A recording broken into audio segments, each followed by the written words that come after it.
Welcome back to Up the Villa podcast for our Youri Tielemans special.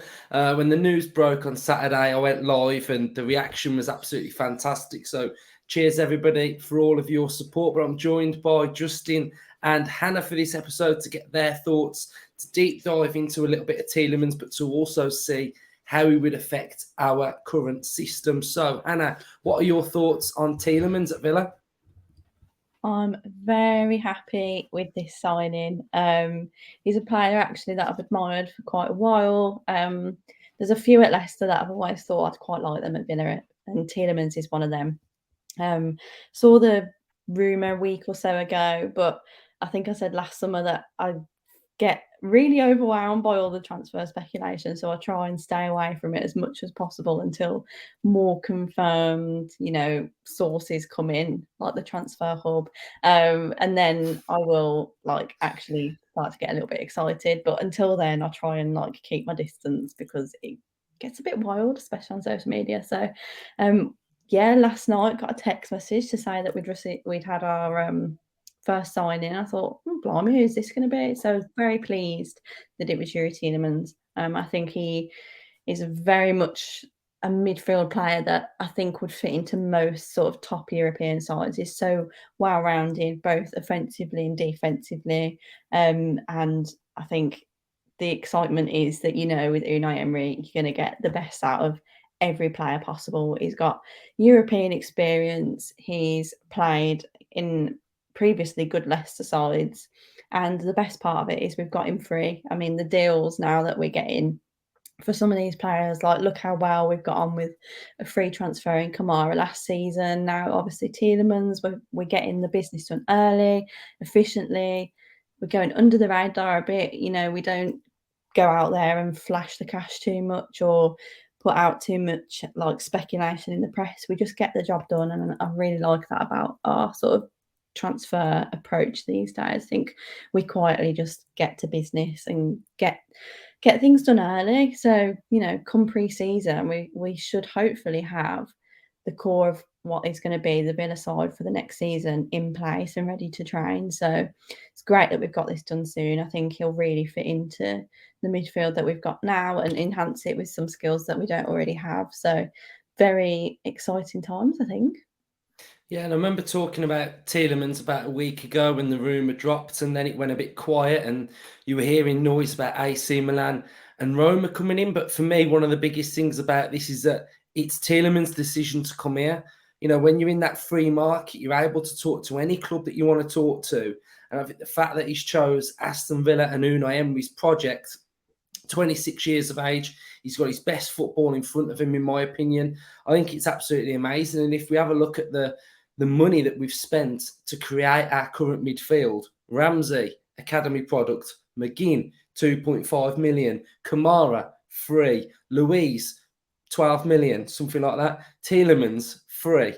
That midfield, those 5 players we've signed for practically £20 million, and it's now our central midfield and our options. So I think that is showing that the savvy business, there's a nice pathway to some youth players as well coming through. And I'm absolutely over the moon. Justin, your thoughts? Yeah, over the moon. I think, we did a airport about last week. I think we're talking about who we'd really like in the market, and the free market was something I did go and look at and see who was available, and it's something I think most clubs need to take advantage of. And the problem is the better free players go to the bigger clubs, don't they? And that's the reality of the situation. That's why these players run their contracts down, because they like the big money going to a big club. And the fact now we're in the market for these players, and we're possibly one of the first on the list for these players to go to is a phenomenal thing to be, isn't it? But finishing 7th and having that European qualification massively helps. So yeah, Tielemans, phenomenal signing. Outstanding at Leicester in when he signed a very good Leicester side. He was one of the standout players in that side. Yes, they've gone downhill since. There's lots of problems there.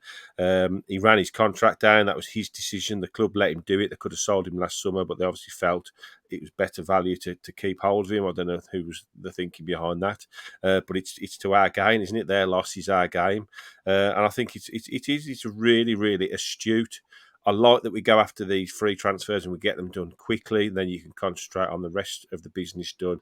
I did think a centre midfielder was on my list of players I thought we needed to bring in. So that's ticked one off straight away with no transfer outlay. Although I think it's been pretty much reported that the wages are going to be quite high, and the owners seem to have maybe loosened the purse strings on the wage system this season, which probably has to happen to attract the best players in the world. We're in a market now with 5, 6, 7, 8 potentially other Premier League clubs that are all after the same kind of players. And, Arsenal will link with him, Newcastle will link with him, United, City, Roma, like you say, AC Milan. We're talking elite European clubs now that we are mixing it with, and we're not just mixing it with them. He has signed for Villa, so it's a great signing. The other thing that I kind of like the sound of now as well is being a team that are currently playing in Europe is that when we get linked with these players, and sometimes there's potentially been a bit of a battle between Premier League clubs, for example, maybe a team that's in Europe and we're outside those European spots, they've got something that we can't offer. But now if you're looking at 8th place below, if we're going after any targets that some of those Premier League clubs are going for, they're coming to Villa because we've got European football. We can pay the wages. We can pay the fee. We can entice them. We've got a brilliant manager. So from 8 down, whoever we're linked with, to me, is a great proposition for them to come to Aston Villa. So I think that also adds an extra sort of incentive on Villa. I think you have to give huge credit to the owner. I know we keep saying this, but the owners have just changed the game for Villa. To think last season we picked up one of the best free transfers last season. We wasn't in Europe and we wasn't in the top half of the Premier League. I think it shows you that the aspirations for the club and where they are aiming at is a huge sell now. And to get, I'm sure Emery would have spoke to Tielemans to tell him what the project is and the vision for the club, where we want to go. So the fact that you can offer the wages, you can offer the prestige of the club, you can offer the European football, and to top all that off, once his agent's been on the phone to him, he says, right, you've got to have a word with Unai Emery tomorrow. He's going to phone you up. It just like tick, tick, tick, tick, tick. Yeah, there ain't many other clubs in England, especially that can offer what we can currently offer, and we are now taking advantage of it, which is fantastic. Yeah, and I think I'm not one of these fans, and I know I do a lot of transfer hubs and I talk about players, etc. But I'm not one of these people that sort of like get very like itchy the fact that we haven't signed a player. Like, I'm pretty relaxed, I'm pretty chilled. The window's not even open, but doesn't it just start the window off nicely when you get that first one in, like last season, Carlos and Kamara, this season Tielemans. So Hannah, it really sort of chills everybody out, but sort of like we can go now, can't we? We can. I think like a good way to look at it is take us back to January when there were a lot of people feeling very strongly about our winter transfer window and the fact that certain people were leaving and a lack of people were coming in. And, we kind of sat on these podcasts and said, look, it's going to be okay, chill. The club knows what it's doing.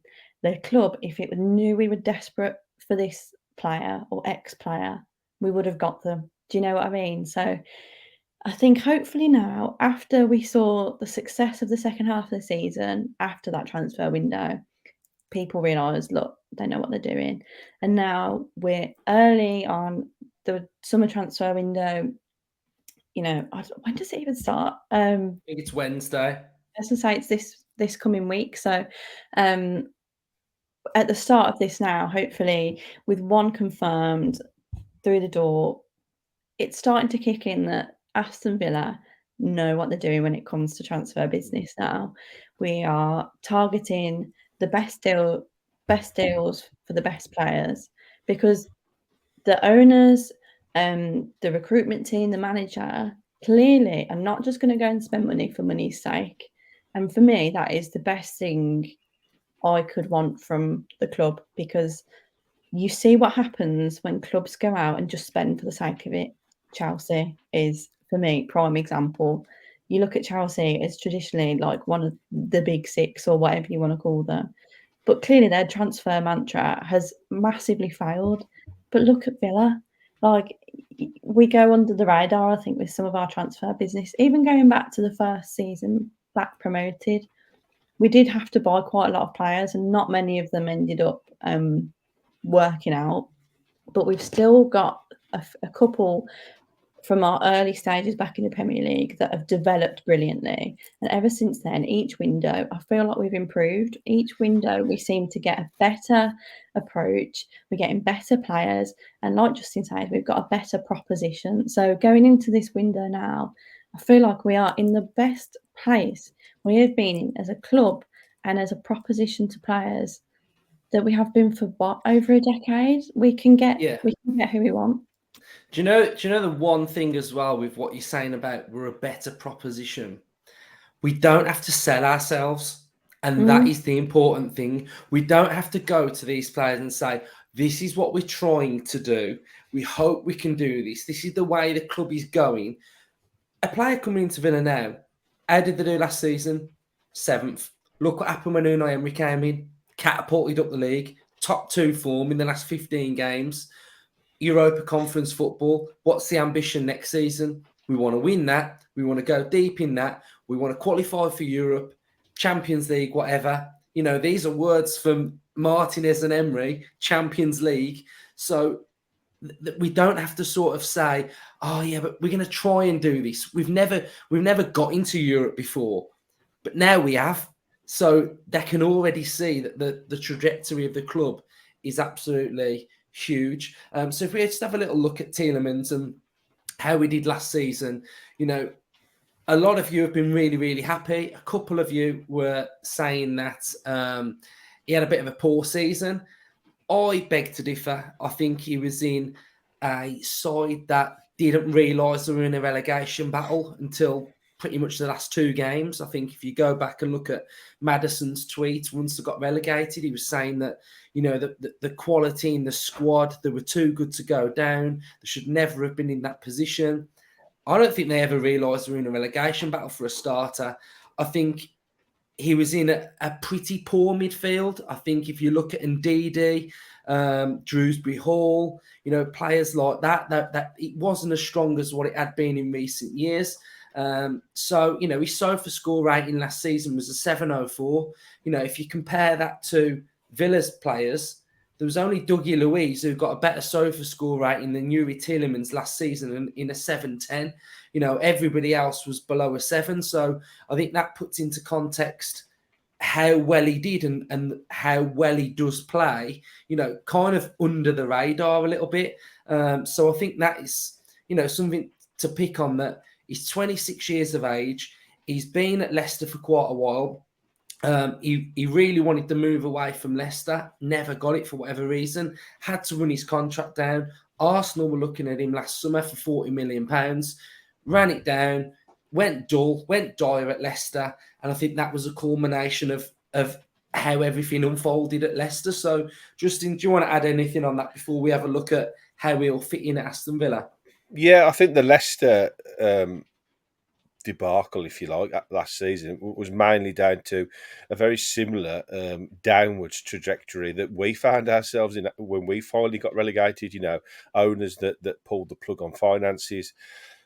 Yeah, some of your better players either being sold on, like the Schmeichels of the world. Some of your other, you know, real iconic players like Vardy's been over the hill and not been able to replicate anything like the form that he had shown in previous years. And Tielemans really, along with probably Maddison and Barnes to an extent, were the 3 players that were left that really were the standout players, were left within their squad. The back 4 fell apart. The keeper was awful. And I do agree with you. I think they walked into relegation really last season.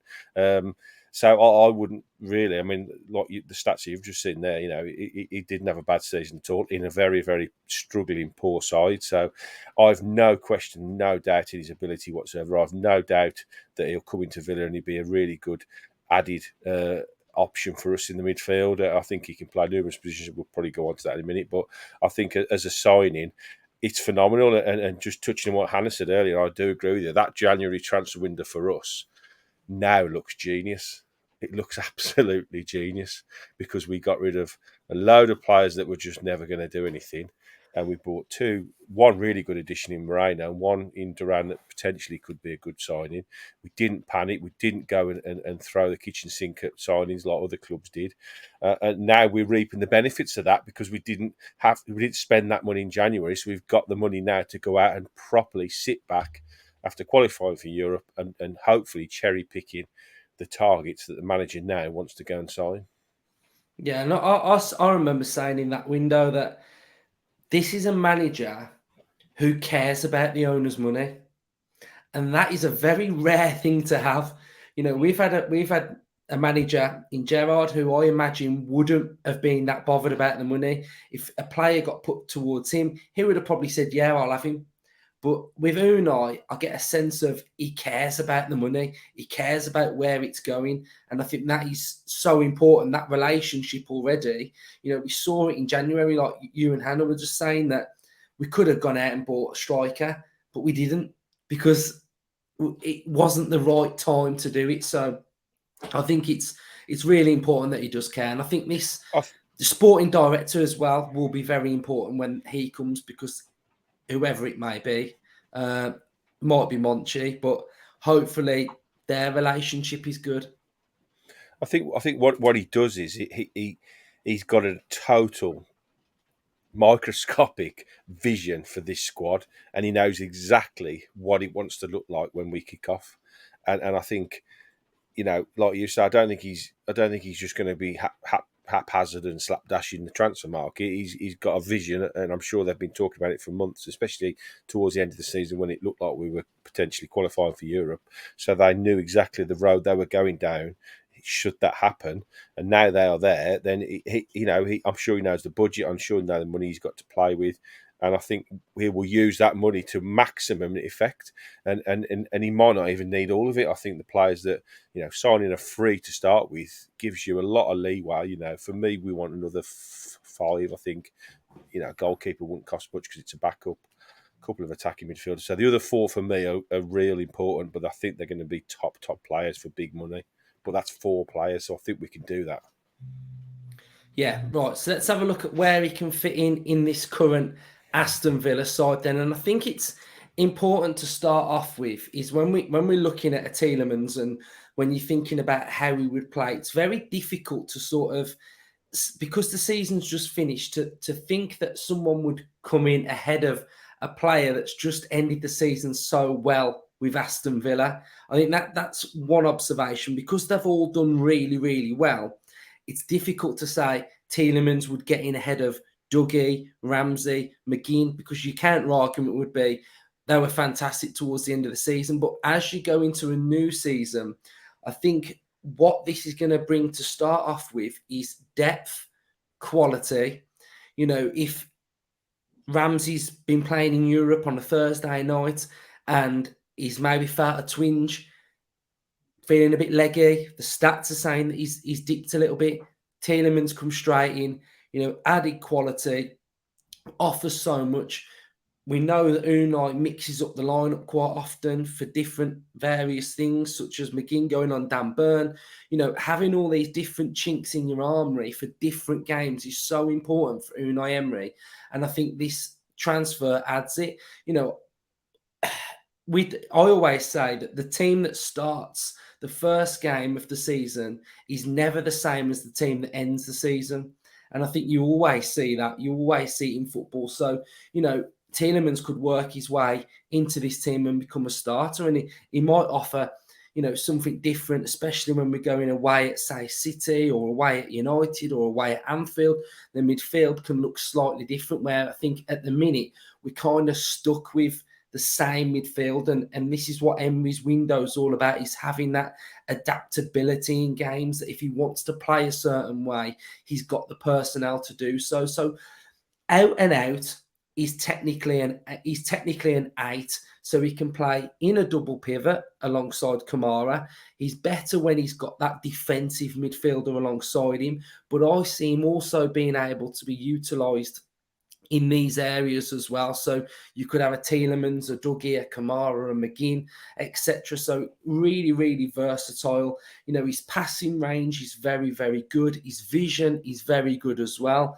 And I just think all round he's a very good technical player, and he offers something in those areas that I think this squad currently don't have, which I think is also really important. You can look at Ramsey and think, what's Ramsey got? Progressive carries, dribbling ability. What's McGinn got? Gets stuck in, covers a lot of ground, presses well, tackles well. And then more like for like, I would say you could compare him to a little bit more of a Dougie. So Justin, how do you feel like he will fit in this current system? Yeah, I think he fits in numerous positions, to be honest. I think he was signed by Leicester initially as even a 10, like an attacking sort of central midfielder. I think his natural home is an 8 probably, but we've seen this season him dropping more into a 6 position with Leicester's struggles. I think they've tried to drop him into that double pivot and sort of shore things up really in front of the back four where they've struggled massively. I've even seen this doing a bit of research today where they've been using him with Castagna bombing on down the right, a bit similar to the way we use our left back with Moreno, that Tielemans then drops into sort of a right-sided centre back of a back three, and then being used to pick the ball up and start possession off and start attacks off from there. So his flexibility and his ability to play numerous positions would have been a huge selling point to Emery, who I'm sure has looked at him and watched him a lot. And we may even see sort of an evolution of Emery's system, with these new players coming in. I don't think he's averse. He's such a studious professor of football that he can look at players and formations and tactics, and he may even evolve it himself over the next 6-12 months, to suit what we've got. We could see him in a 3 maybe in the middle of the midfield. And it's very important for me going forward to highlight and to say that this now is not a first team game anymore. We are in elite European level. That's where we are in my opinion now, and where we are going. We're only going to improve, and the only way to do well in that kind of company is to have like for like in every position. And we've got to get away from he's replacing him, or he's who's going to be left out now. He had a good, like you said, he had a good season last year. Fancy leaving him out. It's totally irrelevant now. We'll have 2 good players for every single position on the pitch. We have 5 substitutes every game. I think Leon Bailey alluded to it now, that when they come out and sit on the bench, they are ready to go. They know they will have a huge part to play in every game. So we have got to get away from. We've got our first. What's our best 11? What's our best 11? We'll have a best squad. Like you say, Thursday night, Sunday, cup games. They're going to come thick and fast. We've got to be able to go, right, Tielemans and Luiz is playing today. McGinn's sitting out. McGinn and Ramsey's going to play. We've got to get away from this. First 11 is the most important thing. Squad is what it's all about. We want to start the next season with 2 quality players in every single position and not be afraid to use any of them for any game. Well, he's so comfortable using 2 left backs per game. He'll use Moreno for 60, and he'll bring on Luca Dean for 30, and that's a left back. So, Hannah, I think utilising the whole squad is so important, isn't it? And I think Justin makes a brilliant point that gone are the days now at Villa where we have a best 11 and that goes out week in, week out. Yeah. And to be honest, Justin, you beat me to it, because that was coming into this episode. Great minds. Exactly. You didn't get the great minds. Didn't get the memo about the shirt, did you? I nearly put it on. I imagine that. That was my key talking point coming into this episode, given the fact that it was our first signing of the transfer window, was that it's very easy to get into the mindset of we're signing a player, so who's getting dropped? And I just think, again, I'm reiterating your point, but I think it needs it though, Hannah. I really Yeah, do. me too. I mean, I might You reiterate it as reiterate. well. You go. I've already had this conversation once today anyway. So, yeah, I think some week we might even have 3 games. The goal for all of us would be to get far into the Conference League, but we also want to be getting far in the domestic cups. You know, we want to be in the FA Cup, the League Cup, and there is absolutely no chance, as good as we have been in the last 6 months, there is no chance we could go far in all 3 competitions with the current squad. And that's not saying that they aren't good enough.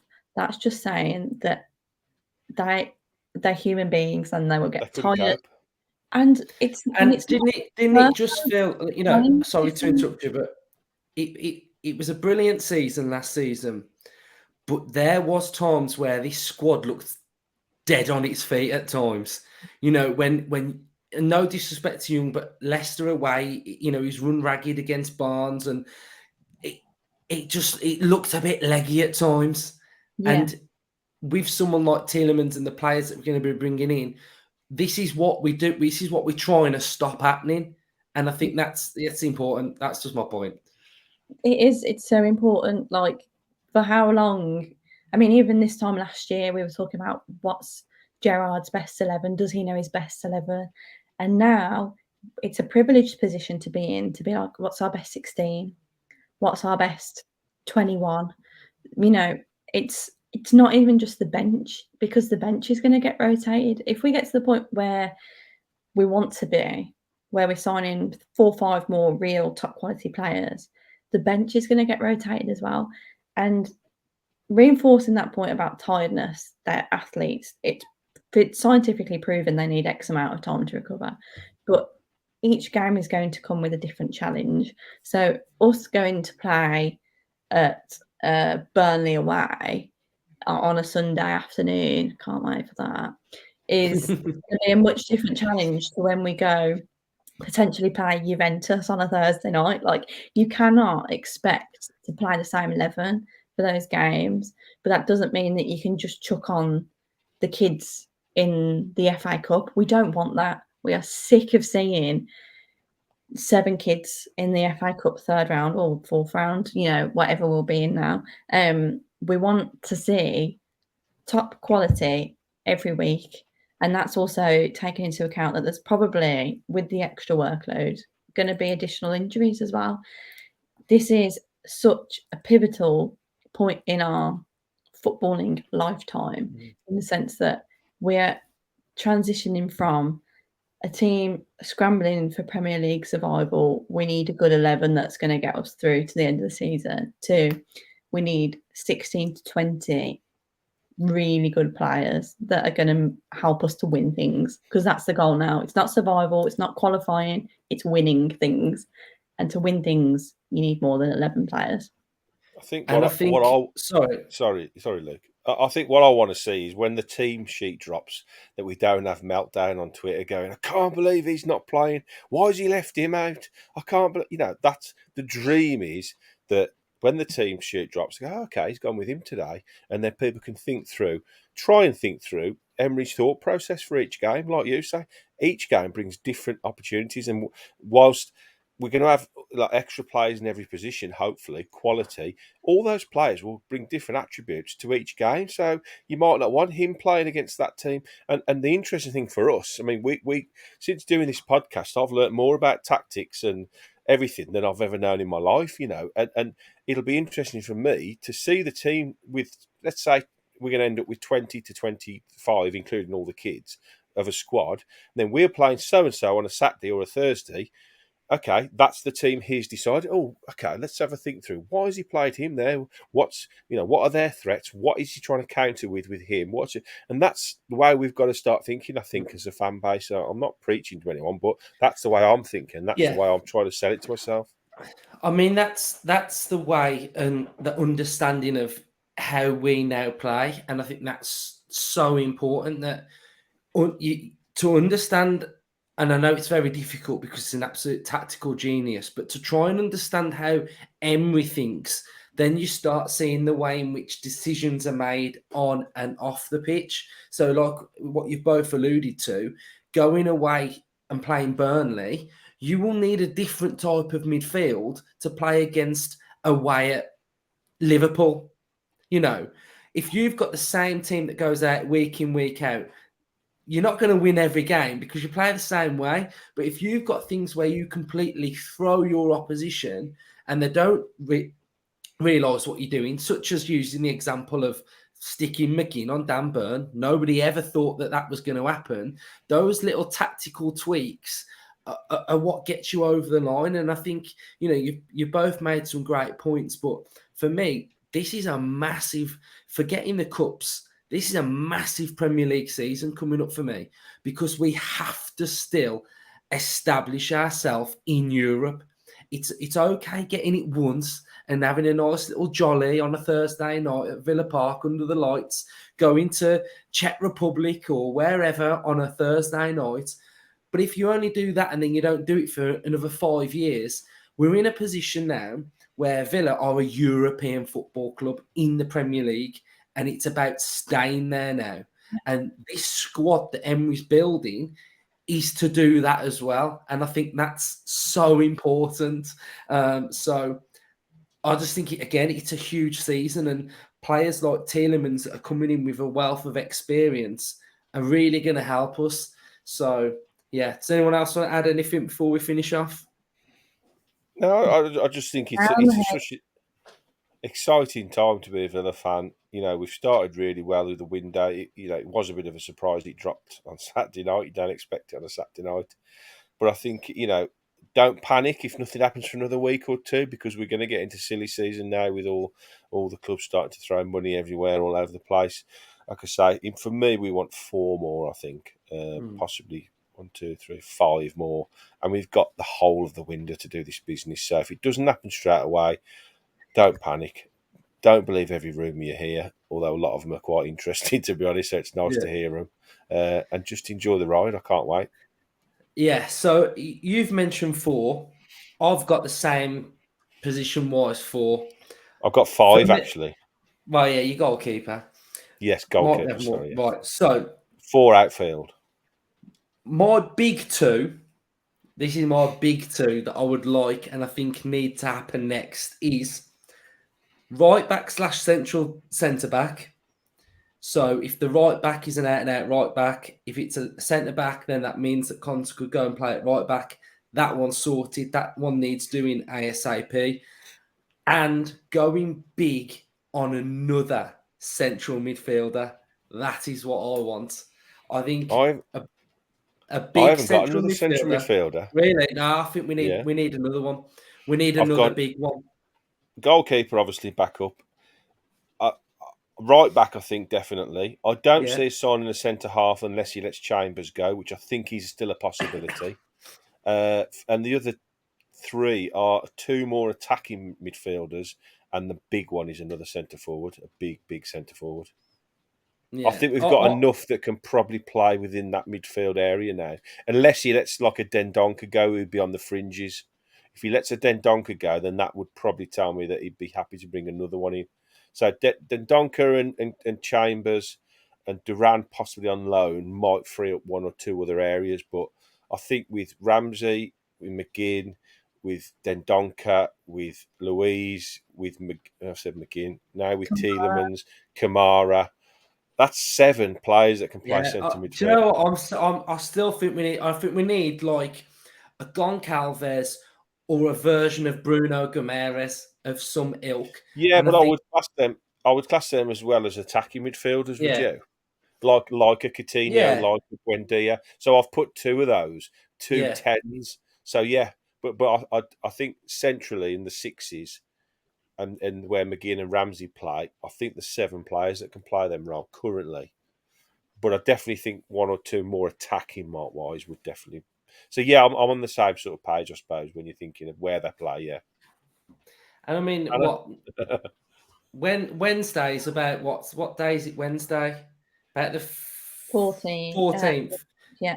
So you've got 2.5 months still to sign players. Yeah, long time. So that's a long time, right? Yeah. If the deals are there, So- I think we'll just do them. I don't think there'll be a problem. I don't think there's a matter of us, dilly-dallying about these things. I think if there's a player that we want to sign and we can get a deal done, they'll just do it. But the problem with where we are now shopping at the top end is a lot of these players, the clubs might have to get replacements in before, so that, so they might be thinking, okay, he's definitely like that Goncalves you're on about. They ain't going to let him go unless they've got a top quality replacement for him. So, the players they're looking at, their clubs might want to let. So it's like a domino effect, isn't it? Well, what I'm hearing about that Goncalves now as well is that Lisbon only own 50% of him. So there's another Would that club be a that Mendes signing? Is that a Mendes player? I think it might be, but basically they own 50. Another club own 50.